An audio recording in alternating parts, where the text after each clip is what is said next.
저는 전북대학교 지구환경과학과 오창환 교수입니다. 제가 첫 번째 강의에서는 기후변화 대응을 해야 되는 이유를 설명을 해드렸습니다.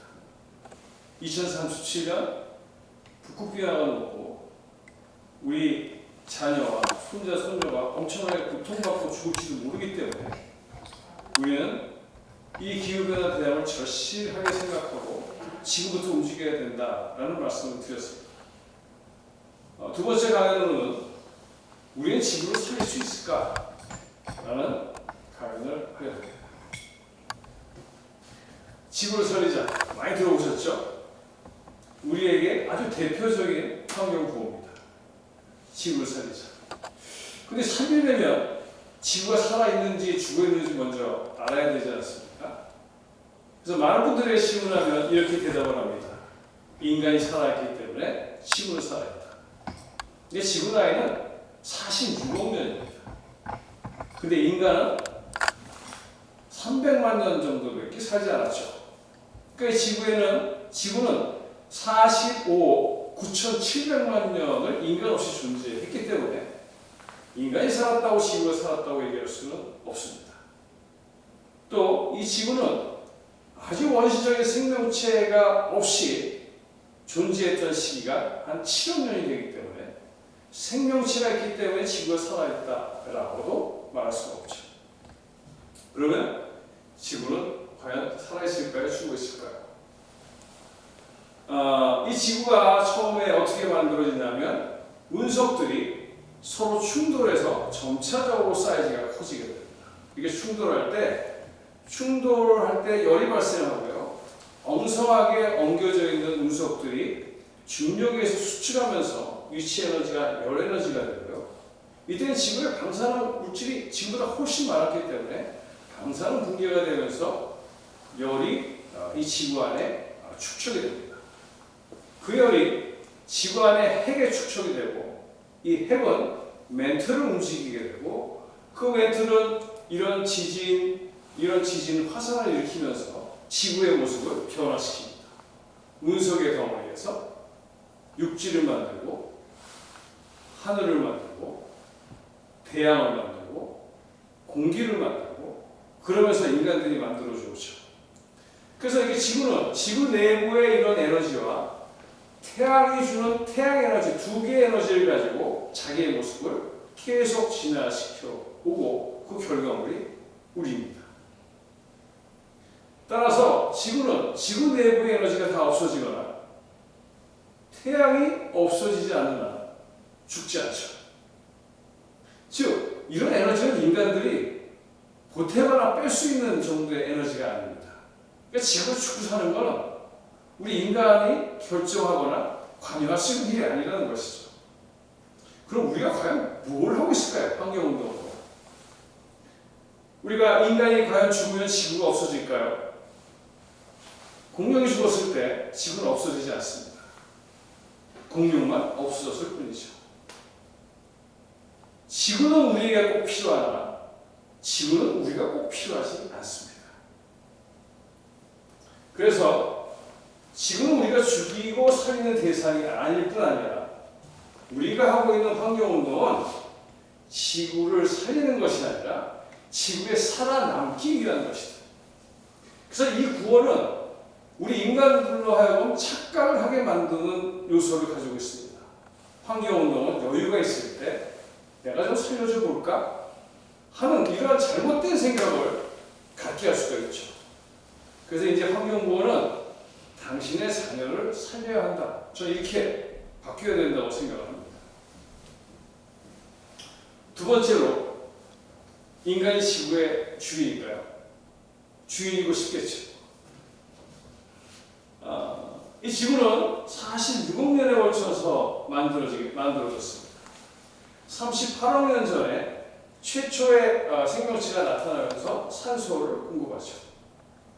이 산소가 대기로 공급돼서 5, 6억 년 정도 됐을 때 오존층이 형성이 되고 이 오존층으로 인해서 생명체들이 폭증을 하게 되고 육지로 올라올 수 있습니다. 오존층이 없으면 태양에서는 자외선이나 이런 많은 것들을 견딜 수가 없거든요. 그리고 중생대 7천만 년 전이 되면 이런 피자 식물, 씨앗이 안에 감춰져 있는 식물이 나타나게 됩니다. 그전에는 나자 식물, 씨앗이 바깥으로 나와있죠. 그리고 식물들이 과일과 꽃을 이용해서 번성을 하기 시작합니다. 이것이 한 7천만 년 전의 이야기인데요. 그러니까 꽃이 만들어지는데 얼마가 걸렸냐? 3천만 년이 걸려요. 오존층이 만들어지는데 40억 년이 걸려요. 이러한 환경이 46억 년간 지속되면서 비로소 인간이 살 수 있는 환경이 만들어진 것이죠. 그러니까 이 환경이 만들어지면서 인간의 존재가 가능해진 것이죠. 따라서 인간은 지구의 주인이 아니라 지구의 수혜자다. 즉 지구 환경이 파괴되면 우리가 어떻게 된다는 얘기입니까? 지구 환경이 파괴되면 우리는 살 수 없다는 겁니다. 이제까지 여유가 있어서 우리는 지구 환경을 어떻게 보존하겠다라는 생각을 가진 분이 계셨다면 제가 바꿔주셨으면 좋겠어요. 그 환경이 없으면 우리 인류가 살 수 없다. 이렇게. 그다음에 지구는 이제 폐쇄기라고 하는데, 폐쇄기라는 건 뭐냐면 에너지는 지구 외부에서 지구로 들어왔다 나갔다 하지만 물질들은 지구 내부에 있는 게 밖으로 나가지도 않고 밖에 있는 게 내부로 들어오지도 않습니다. 그러다 보니까 지구 환경의 안에서 일어나는 파괴는 누적이 되게 되죠. 이거 좀 오래된 그래프이긴 하지만 미국에서 조류와 포유류가 멸종하는 그래프인데요. 여기서 거의 안 보이시잖아요. 별로만 급증을 합니다. 환경 파괴의 특징은 기하급수적이에요. 어느 순간에 굉장히 빠른 속도로 늘어나기 시작합니다. 그래서 우리가 일반적으로는 이런 그래프를 생각합니다. 이 정도의 피해가 생기려면 뭐 이 정도나 와야 직선으로 보자면 한참 시간이 지나야 될 것으로 생각하지만 어느 포인트를 지나면 급격하게 증가하면서 인간이 감당할 수 없게 되죠.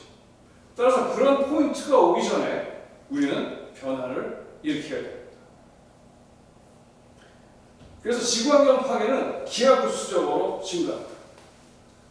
그러면 우리 과거에도 문명을 일으키면서 계속 환경을 파괴해 왔는데 왜 이제 와서 환경 파괴가 문제가 된다는 것이냐라고 물어보시는 분이 계실 거예요. 과거에 원시인들이 일으켰던 환경 파괴라는 것은 정말 미미하겠죠.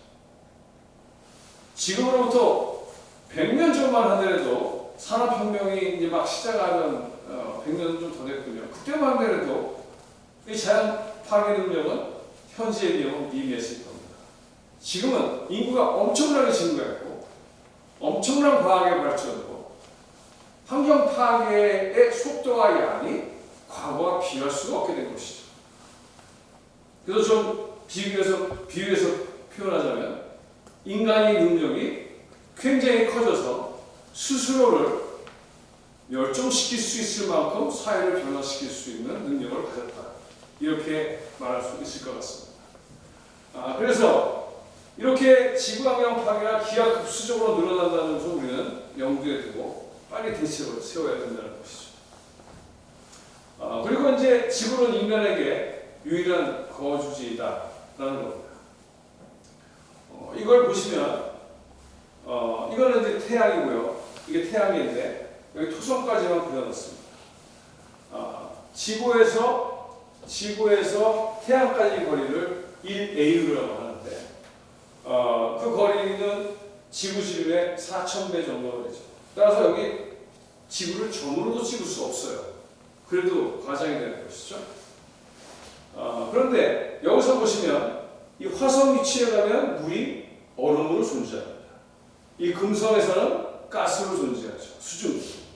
이 지구에서만 물이 액체로 존재합니다. 이게 굉장히 넓은 태양계에서 이 지구에 있는 위치 근처에 가야지만 물이 존재한다는 것이죠. 근데 지구가 거기에 있어야 할 이유는 없습니다. 그 다음에 달처럼 사이즈가 작으면 산소를 잡을 만한 중력이 없어서 산소를 잡아놓지 못했겠죠. 목성처럼 커지면 산소뿐 아니라 수소, 헬륨을 잡음으로 해서 우리 또 숨 쉴 수가 없게 되겠죠. 그러니까 그 자리에 그만한 사이즈 46억 년이 지난 걸 생각해 보시면 이 지구는 기적의 행성이라고 생각할 수밖에 없습니다. 뭐 태양계에서는 이런 것이 있기는 거의 불가능하고요. 우주에서도 찾기는 매우 힘들 것으로 생각합니다. 그래서 인간은 매우 축복받은 존재다. 근데 이러한 아주 축복받은 환경을 후손들로부터 우리가 뺏어서는 안 된다. 그리고 지구를 떠나서 우리에게 다른 저주지를 찾는 것은 거의 불가능하다. 화성에 가더라도 몇 명이나 가겠습니까? 대부분의 인구는 이 지구에서 살든지 죽든지 결정을 하게 될 겁니다. 아주 과학이 많이 발달하더라도 아주 일부의 사람들만 어디로 갈 수 있겠죠. 그래서 저희가 이제 한번 지구 환경 파괴의 원인과 근본 대책을 좀 살펴보면 어느 종교에서든 어느 문화에서든 어느 경제 구조에서든 이 환경 파괴는 일어납니다. 이런 것들이 이유가 되지 않겠죠. 산업화, 인구 폭발, 도시화가 그 이유인데 이건 인간의 욕심이라는 공통점을 가지고 있습니다. 많이 갖고 싶고 오래 살고 싶고 편안하게 살고 싶고. 따라서 우리가 환경 파괴를 막는 것이 왜 힘드냐? 바로 우리가 원하는 것들을 제공해주는 마약과 같은 존재이기 때문에 그렇습니다. 따라서 이런 환경 문제를 해결하기 위해서는 아까 지금까지 내가 말씀드렸던 지구에 대한 이해, 즉 이 환경이 파괴되면 내가 살 수 없다는 그런 환경 윤리가 확립되지 않는 한 이러한 욕심을 통제할 수 없다는 겁니다. 그래서 지구에 대해서 좀 더 알고 나와 지구의 관계를 알고 내가 어떻게 해야 살아남을 수 있는가를 알고 그것을 행동으로 옮기는 바로 환경 윤리의 확립이 굉장히 중요하고요. 이런 걸 갖고 모든 사회 구성 분야가 같이 협력을 할 때 이 기후 변화를 포함한 환경 위기가 해결될 수 있다. 이렇게 말씀을 드리고자 합니다. 여기서 두 번째 강의를 이제 끝내고 다음 강의에서 또 만나뵙도록 하겠습니다. 감사합니다.